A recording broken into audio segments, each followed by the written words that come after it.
Kementerian Pendidikan Kebudayaan Riset dan Teknologi Kemendikbudristek memastikan pramuka tetap wajib disediakan oleh satuan pendidikan. Bahkan ditegaskan tidak ada gagasan untuk meniadakan pramuka. Hanya saja keikutsertaan peserta didik kini bersifat sukarela dan tidak mewajibkan perkemahan.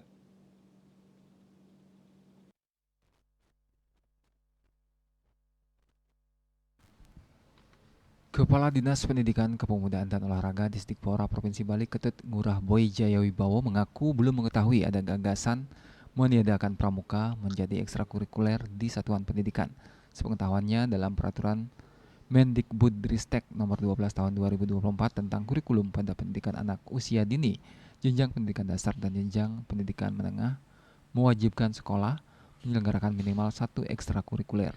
Dalam Undang-Undang Nomor 12 Tahun 2010 tentang Gerakan Pramuka juga masih mewajibkan satuan pendidikan untuk memiliki gugus depan. Boy mengatakan pramuka di sekolah justru merupakan kegiatan yang positif yang mensinergikan kegiatan anak dengan kurikulum merdeka. Anak-anak masih bisa melakukan kegiatan di alam terbuka. Ekstrakurikuler wajib diikuti siswa, tapi persoalan siswa mau memilih atau tidak. Siswa diberikan kebebasan yang menegaskan ekstrakurikuler pramuka tetap wajib ada di sekolah. Ketut Winata, Bali Pos.